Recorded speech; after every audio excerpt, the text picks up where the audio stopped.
everybody. Floppy Hat Photos back here again for another little when puppies meet each other. We have black dog there is Zoe, and she's watched by me often. And then the Marlowe, I think this is his second or third time I've watched little Marlowe, and Marlowe is a young puppy, and they are playing really good. Zoe plays surprisingly really well with like one dog at a time. But when I get multiple dogs out here, Zoe gets really freaked out by it. She was attacked by a group of dogs at a dog park a while back, and she's getting more used to playing with other dogs. So we're working on that. We get introducing dogs real slowly to her. Ain't that right, Zoe? I know I talked. So now, of course, you guys don't come here and say, ain't that right, Zoe? You're doing good. Yeah. But then if we notice here is Sky will come over here, and Sky gets jealous, and then Sky gets to be a problem. So I try and keep Sky back away a little bit. And of course, I was trying to hide behind the trash can so they wouldn't really hear me. But they heard me talking, so that is what it is. But Marlowe and Zoe, this is the first time they've met.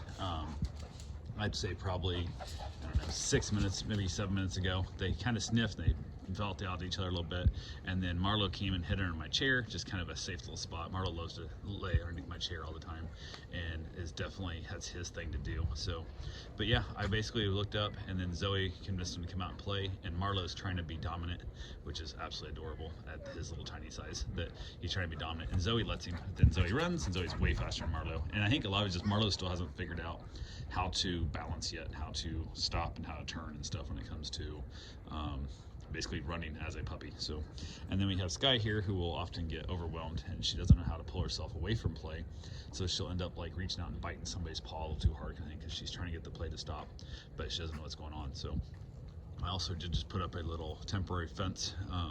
It's got to be redone and made nicer, but it's there because where that wood is, I'm digging that out and leveling it up for a pool, because I have an above ground pool I'm putting in, and I didn't want the dogs over there. My goal is 100% of the time, depending on it, it shouldn't take a few hours. I got a guy coming to help me today, and going through that gate over there and then doing the pool here. I didn't want to mess with the whole concept of the dogs taking a chance to get out, and won't have the dogs out if I'm not here, but I didn't want to have them on leash the whole day when that gate get open. So this is a temporary fence. Cost me, the gate was 180 bucks, whatever. Post I already had, and you can see they're not really well done, but they're there. And I bought the panels for another 115 bucks, whatever. So I'm 300 bucks into this thing, and I'll be able to reuse all the stuff anyway. The gate I'll be able to use permanently. It might actually stay there. I got to straighten about the post a little bit, because that one's off. This one here is off just a smidgen. Needs to go that way, but they're not concreted in or nothing. They're just stuck in the sand, so it's easy to do, and I can move it. And I also need to move that bracket right there down where it's hanging. But this is my temporary fix, so the puppies can come out here and play off leash while I'm here, where I can watch them, and then basically I make sure I keep that gate over there closed. But like in a minute, I'm taking my father-in-law to the doctor in about an hour, and when that happens, the kid working here will be here by himself, and I'll keep the dogs inside, but mom does need to let one of them out. We've got to take one with me to the doctor appointment.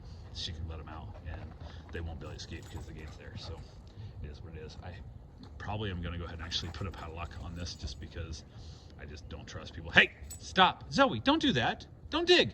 I know there's fresh dirt there because I dug the holes, but we don't have you make that worse. So yeah, so that's what happens a lot of times, unfortunately. Hey, I said don't dig. Once there's fresh spot that looks like fresh dirt, they want to dig in it. So, but these two puppies literally just got together, and look at how great they're doing. So that's all I wanted to tell you right now. You guys get out there, adopt yourself a dog, socialize them, and make sure they can play and meet other dogs just as easily as this. So talk to you guys soon. Have yourself a safe, wonderful day. Thanks for watching.